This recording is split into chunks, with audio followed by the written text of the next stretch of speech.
এক পর্যায়ে তিনি এক জায়গায় গিয়ে দেখলেন বিরাট দেহীর আকৃতির এক ফেরেশতা একটি চেয়ারে বসে আছেন। তার হাতে রয়েছে একটি নূরের ফলক, আর পাশে একটা বিরাট গাছ যাকে বলা হয় শাজারাতুল ইয়াকিত।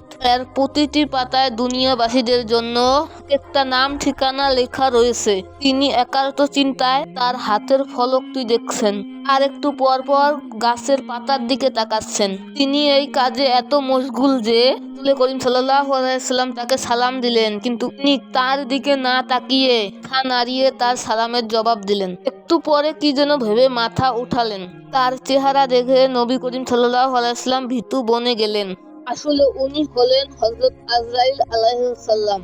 হযরত আজরাইল আলাইহিস সালাম নবী করিম সাল্লাল্লাহু আলাইহি ওয়াসাল্লামকে অভিনন্দন জানালেন এবং বললেন, হে নবী, আপনার যাত্রা শুভ হোক, আপনার এবং আপনার উম্মতের জন্য কল্যাণকরণ হোক। আজরাইল আলাইহিস সালামের এমন সুন্দর আচরণ দেখে নবীর ভয় কেটে গেল।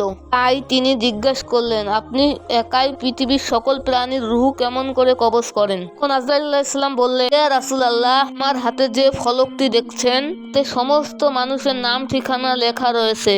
ঠিক তেমনি ভাবে এই গাছের সকল পাতায় পাতায় মানুষের নাম ঠিকানা লেখা রয়েছে। যখন কারো মৃত্যুর সময় হয় তখন তার নামের পাতাটা ধীরে ধীরে হলুদ বর্ণ ধারণ করতে থাকে। কোন সময় তার নিজের দায়িত্ব গণিত ফেরেশতা তার রিজিক পৌঁছিয়ে দেন। এক পর্যায়ে পাতাটা শুকিয়ে ঝরে পড়লে তখন আমি ফলক থেকে তার নাম মুছে ফেলি এবং তার রূহ কবজ করি। ইয়া রাসূলুল্লাহ, আপনার সামনে থালার মাঝে অনেকগুলো পিঁপড়া রেখে দেওয়া হয়, তখন আপনি যেভাবে ইচ্ছা যেটা খুশি মারতে পারবেন।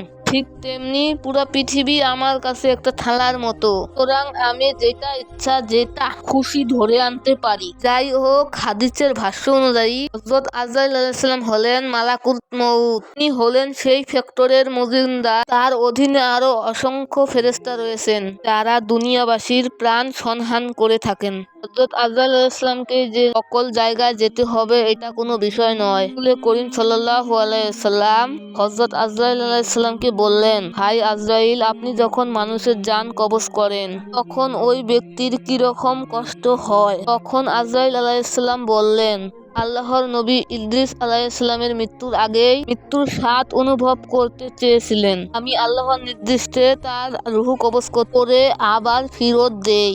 তারপর তার অনুভূতি সম্পর্কে জিজ্ঞেস করেছিলাম। তিনি বলেছিলেন, আমার কাছে মনে হয়েছে আমার দেহ থেকে চামড়া খুলে নেওয়া হচ্ছে। তখন আমি বললাম, আল্লাহর শপথ, আপনার চেয়ে সহজ করে আজ পর্যন্ত কারো রূহ কবজ করিনি। এই কথা শুনে রাসূল করিম সাল্লাল্লাহু আলাইহি ওয়াসাল্লাম বিচলিত হয়ে উঠলেন। তিনি চিন্তিত হয়ে গেলেন তার উম্মতের কথা মনে করে। আজরাইল আলাইহিস সালাম বললেন, তার উম্মতের মাঝে যারা নেককার দিনদার তাদেরকে এমন ভাবে জান কবজ করার নির্দেশ আমাকে দেওয়া হয়েছে যেমন বাচ্চা তার মায়ের কোলে দুধ খেতে খেতে ঘুমিয়ে যায়, কিছুই টের পায় না। আপনার নেককার উম্মতের অবস্থাও ঠিক এরকম হবে। তখন নবী করিম সাল্লাল্লাহু আলাইহি ওয়াসাল্লাম এই কথা শুনে কিছুটা চিন্তা মুক্ত হলেন। তারপর নবী করিম সাল্লাল্লাহু আলাইহি ওয়াসাল্লাম আরো উপরে উঠতে লাগলেন। চলতে চলতে শেষ পর্যন্ত এমন এক জায়গায় গিয়ে পৌঁছলেন সেখানে কোনো রকম প্রাণী আছে বলে মনে হচ্ছিল না।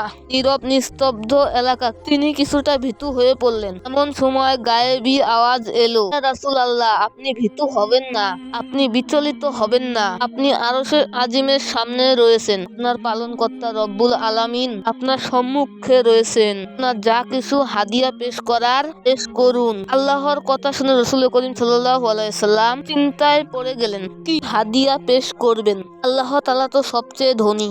তিনি আরশের মালিক, তিনি লাওহে মাহফুজের মালিক, তিনি আসমান জমিনের মালিক, তিনি সকল ধন ভান্ডারের মালিক। কি হাদিয়া চাইলে তিনি খুশি হবেন? সব চিন্তা করে সাথে সাথে প্রিয় নবী সিজদায় পড়ে গেলেন এবং বললেন, আত্তাহিয়াতু লিল্লাহি ওয়াসসালাওয়াতু ওয়াত। আমাদের সকল সালাম, শ্রদ্ধা, নামাজ এবং সকল প্রকার পবিত্রতা একমাত্র আল্লাহর উদ্দেশ্যে। তখন আল্লাহ তাআলা বললেন, আসসালামু আলাইকা আইয়ুহান নাবিয়্যু ওয়া রাহমাতুল্লাহি ওয়া বারাকাতুহু। হে নবী, আপনার উপর শান্তি বর্ষিত হোক, আল্লাহর অনুগ্রহ এবং বরকত বর্ষিত হোক।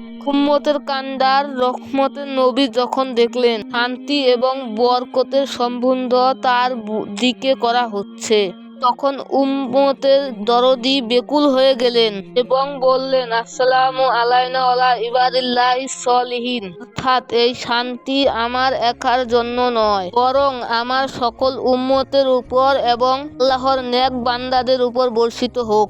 প্রিয় বন্ধুগণ, দুনিয়ার মানুষ যখন তার প্রিয়জনের সাথে মিলিত হয় তখন তার আপন পিতামাতা আত্মীয় স্বজন ভুলে যায়, কিন্তু হযরত মুহাম্মদ সাল্লাল্লাহু আলাইহি সাল্লাম এই মুহূর্তেও তার উম্মতের কথা ভুলতে পারলেন না।